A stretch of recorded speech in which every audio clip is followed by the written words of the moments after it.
we touched briefly on a road bike recommendation for triathlon, but my feelings are that the way to get the best out of the sport and get the most comfortable position and maximise your speed is really to go with a time trial bike. So I'm going to talk a bit about the time trial bikes that I'd recommend. And really there are no secrets. I've mentioned this before, success leaves clues.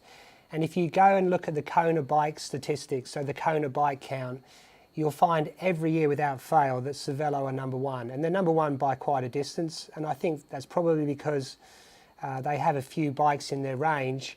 But looking at their current range of the P2, the P3 and the P5, we're going to leave out the P5X. They're all the same geometry. So it doesn't matter which one of those bikes you get on. The geometry is built specifically, in my opinion, for triathletes. And if I was to, without meeting somebody, if I was to make a blind recommendation for someone who's first getting into the sport of triathlon and wants to buy a time trial bike, their first time trial bike, I don't think you can go past the Cervelo P2. Again, it's the same geometry as the P3 and the P5 from a frame point of view. What you'll find is that some of the components change between the bikes, but I love the seat posts on the P2. There's a lot of play, the saddle can come back and forth. And I'm a big fan of the front end as well. So this is the front end. It's a profile wing T2 base bar, T4 extensions, so we have those ski bend extensions.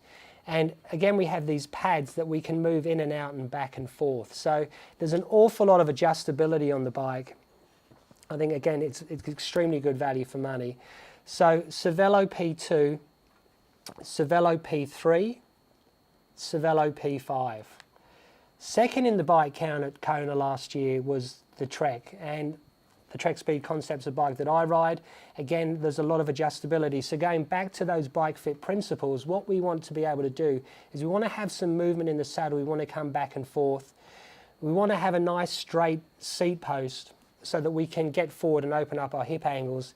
And we want to have adjustability at the front. And the Trek Speed Concept is another bike that has a lot of adjustability at the front, pads in and out, pads back and forth, and you can change the spaces at the front. The Specialized Shiv is also a great bike for triathlon. Others that I'd recommend, the Scott Plasma, the Felt IA series, the Quintana Roo, and the BMC time trial bikes. So they'd be my top half a dozen manufacturers, and I think again, all of those bikes have a lot of adjustability. But again, if you're going to look for a time trial bike, be making sure that look at the front end of the bike. Can you move the pads around? Look at the saddle. Can you move that back and forth, and to what degree? I'd also be looking at the sort of options that you have around hydration systems. There's a lot of bikes now that have built-in hydration systems, and we'll touch a bit on hydration systems in a few moments' time. So here we have the Cervelo P2. And what I like about the current P2, I like the seat post. I like the angle of the seat post. So when we're going up, we're going up. We're not going up and going backwards, which you'll see with a lot of time trial bikes. We want to have our hip angle open, so it's important that we can go up and forward. There's a huge amount of play in the seat post, so the saddle will actually move along the seat post clamp, but the clamp actually sits in a rail as well, in a railing system, and that can move back and forth along the seat post itself, so that's awesome. And we've got those profile wing T2 bars with the T4 extension. It's a ski bend extension. So those extensions can come in and out. The pads can come back and forth, and we can, if we want, we can use a riser kit to lift the rider at the front if necessary. So this has a lot of adjustability. A great value for money bike. Cervelo P3 looks almost the same as the P2. The geometry is exactly the same, but the equipment, the group set is slightly different. And what you need to make sure that you're looking at here, if you're going to look at a P3, is that you have the 3T Vola bar. They used to use a 3T Aura Pro, and I showed a pair of those earlier. You can't move the pads on the Aura Pro, but you can move them on the Vola, and it's an easier system to move back and forth, and up and down. And you'll notice with all these bikes we're looking at, we're using ski bend extensions. For me, it's much more comfortable, locks you into position, gets the hands up closer to the face, it's more aerodynamic. Now we have the P5, again very similar, it looks a little bit different, but you'll see the geometries are very, very similar. Stack and reach is the same in all of these models. Same seat post, the same adjustability there. Again, we've got an ISM saddle here, so on all three bikes that we've looked at in the Cervelo range, it's the ISM Prologue, which is now the PL 1.1. The one thing I would say about the Cervelo P5 is that you need to get some sort of fit before you buy the bike, because there's a lot of integration at the front end, and you want to make sure you get that arm pad stacked correct, because all the cables are integrated. You'll notice you can't see any cables on this bike, so it's important that you get the build right before it's or get the fit right before the build is finalized. So next bike we have here is the Trek Speed Concept, and the bike we're looking at is the 7 Series, the 7.5, and the other bike to consider is the 9 Series. From a features point of view, there's not an awful lot of difference from an adjustability point of view, but what we can see here is a seat post that can be spun around. That gives us some options to get the rider a bit further forward if we need to. It's not always the case. An integrated front end, so very much like the Cervelo P5, I encourage you to get some sort of fit before you go and buy the bike, because there's some spaces in there that need to be, you may need to make a decision on the spaces. The cables are run through the frame, so it's not easy to make changes after the fact. But there's a huge amount of adjustability with these pads, going back and forth and in and out. The mono extension, you can change the angle of that if you want to ski it up a bit further. I like the bars. Yeah, one of my top 3 bikes for triathlon. Specialized Shiv, it's been around for years now, and probably due for a bit of an upgrade. Specialized are probably due to bring out another bike in the near future, but this is still one of my top bikes for triathlon. Again, the seat post can be spun around. You saw that on the Venge. It's a very similar system, so we can move forward and back if we need to. Just the standard stem on the Shiv Expert or Elite, and there is some adjustability with the pads.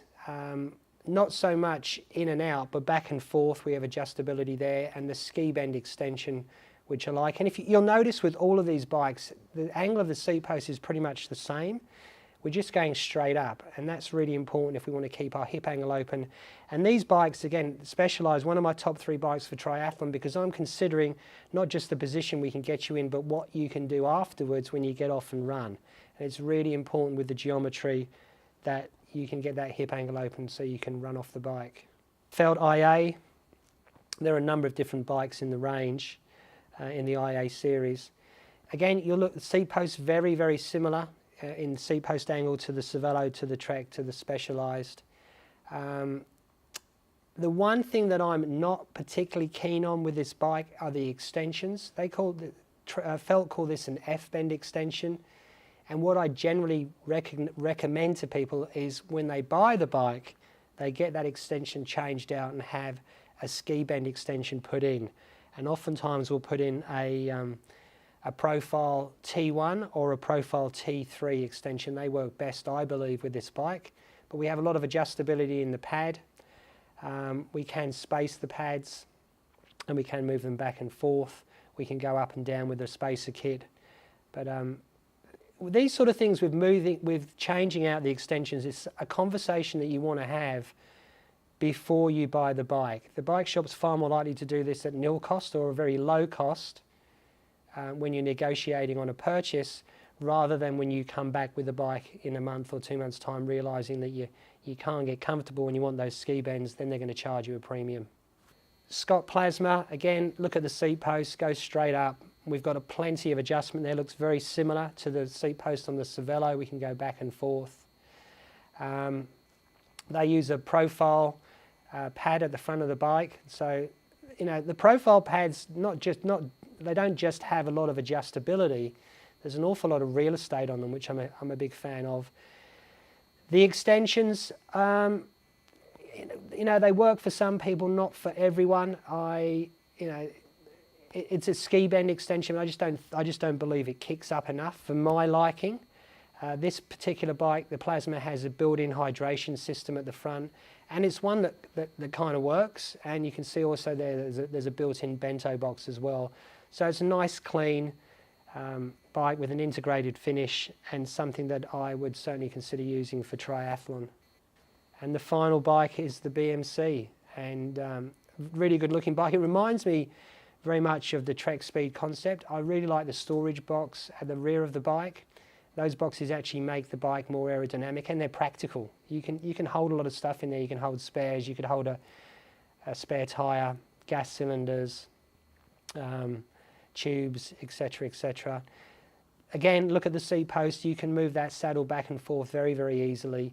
And again, profile again at the front of the bike. So we've got T4 extensions here. Isn't this, you know, strange? Profile comes up so often. I think they just make the best aero bars. They're just the most adjustability. So again, pads back and forth, extensions back and forth, in and out, just to get ourselves comfortable and aerodynamic at the front. And again, those ski bend extensions. Lava magazine every year, they count the bikes in Kona. So this is the age groupers coming through, as well as the professionals. And last year in Kona, there were around 2,000 athletes. There were 577 Cervelos. So over a quarter of the field are riding a Cervelo bike. That to me, you know, is an indication of the quality of the bike and the suitability for triathletes. Second came in Trek with 261. Then Specialized 209, Felt 139, and then there's a couple of other bikes that were up there in the count that I'm a fan of from an adjustability point of view, and that's the Scott Plasma, the 106, and the BMC. There were 100 BMCs. So if you were going out to shop for a bike, if you wanted to look for something, I think there's a good starting point: Cervelo, Trek, Specialized, Felt, Scott, and BMC. But I would make sure when you go and have a look at these bikes, whether it's a new bike or whether it's second-hand, think back to the bike fit principles that we spoke about earlier, and have a look at the adjustability. What's the play in the saddle? How far forward can we move it? How far back can we move it? Let's have a look at the bars. Can we go back and forth? Can we change the length of the extension? Can we move the pads? Is there the ability to stack the pads? That type of thing. There's one thing I would say if you're new to the sport of triathlon, I'm going to stick my neck out and say probably my first choice of bike from a dollars point of view, as well as functionality and features, would be the Cervelo P2. The P2 is exactly the same geometry as the P3 and the P5. It's a fraction of the cost. You can pick up a brand new P2 in Australia for a little over $3,000, and there's a huge amount of adjustability in these bikes.